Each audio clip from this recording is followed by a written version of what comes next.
Go. Okay, here with Welling man of the match, Fraser Franks and Big Ben Martin. Boys, champions, how's it feel? Yeah, it's a good feeling. We've took our time doing it, but yeah, the boys are chuffed and the gaffer's chuffed, and yeah, it's a good time to get a point. When you go one up, kind of thought, here we go, we're going to go on and get the 3 points. They get the equaliser, and it was a little bit squeaky bum time, but we held on in the end. Yeah, I think when we scored, I was confident we wouldn't concede two, so it was a sloppy goal, but we've got there in the end. A question for you, Ben. Obviously, this time, sort of last year, you and Jack were standing at PVR after our defeat at Dartford. But as I said to Jamie, was it fate that we were destined to win this league? Yeah, maybe. But also, it's probably a lot of hard work from Jamie, Ash, and Frosty. You know,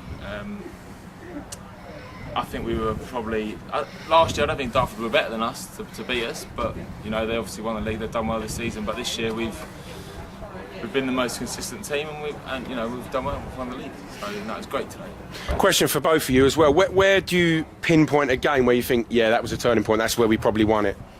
I think Maidenhead away, we got beat, and Gaffer gave us a good talking to, and after that we went on that run of 12 on the bounce, and I think them 12 wins, that's what done us. And to be fair, during that period we had a lot of injuries, and all the squad players done their bit and covered for everyone. I think also what we've done well is every time we've been beat or gone through a bit of a rut, we've come out the other side and gone on another run. You know, like it's quite easy to. We had the 12-game run, and then we got beat, but then we also came back from it. So, you know. One thing as well I'd say is the late goals that we've done so well with, you know, Truro, Basingstoke, Maidenhead, all late goals, and they've just added to the win. Yeah, well, we've gone behind in quite a few games this year, so we've had to do it, but yeah, credit to everyone. We haven't given up in one single game. Every game we've been in, we've looked like winning, even the few games that we lost. But yeah, at Parkview Road as well, we've popped up 3 or 4 last-minute winners. So I've said earlier to some of the fans that the Truro game, we were 3-1 down at half time, and although you felt like we was always going to be in the game and get back in the game, that feeling when Ant scored and we won 4-3, like you won't beat that. Although until today. Yeah, and on today we must have had 400-500 here. Brilliant atmosphere from the Welling fans. Took over Boreham Wood, and you know, we got the rewards. Yeah, definitely. I think we outnumbered them today by quite a few. So it's always good having them behind the goal, and yeah, it's good that they can go home happy. Yeah, that's right. And obviously looking ahead to next season, how do you feel we can do in the Conference Premier?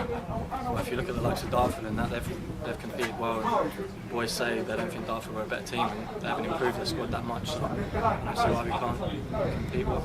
We've played quite a few teams from that league this year and beat them. Looking forward to next season? Yeah, it should be good, yeah. Yeah, looking forward to it? Yeah, definitely. Good. I think as long as the gaffer, Frosty and Ash is still there, then I think we've got every chance to do well. Just a little special mention, get me words out, for Jamie Dan, the management, because if you look at the points deduction that we suffered a couple of years ago, it's 2 consecutive playoffs, champions. You know, they've worked wonders, really. Yeah, I mean, ever since I came in, 2 years ago, probably about February, March, and we probably expected to get in the playoffs then. And we lost the game to St Albans at St Albans, but we probably shouldn't have lost, and probably should have got in the playoffs. Didn't because of the 5-point deduction. You know, next year got in the playoffs, got to the final. It was a great occasion, great day out. And then this year again. So every year we've kind of learned, you know. And I think they've done the same. They've learnt as management, and it's great for them. It's great for the players. And again, hopefully they'll obviously learn. We'll learn, and next year, and then hopefully do well in the conference. Just looking ahead to next week, should be a bumper crowd at Parkview Road, where we obviously get the trophy. But most importantly as well, we'd go unbeaten at home as well. It's quite important that we keep that record up. Yeah, well, the pressure's off us now a little bit, but obviously Ash spoke to the back 4 and on Wednesday and said, I think we're the only team, one of the only teams in the country with that unbeaten record. So he's not gonna. People are not gonna like take their foot off the gas for next week. We want to keep that unbeaten run. I also think, well, obviously you've obviously got something to play for, but you know, I think the only game we've actually lost at home in the last 2 years is to Eastleigh last year. And I don't think there was anything on the game, but obviously the lads. I'm not playing. I'm suspended, but I think the lads will want to go out and win the game, and and put on a good performance. Excellent. Well, you boys have done us proud this season. Thank you very much on behalf of the Welling supporters, and let's enjoy the celebrations. Thank you. Thank you. Cheers, top man. Well done, mate.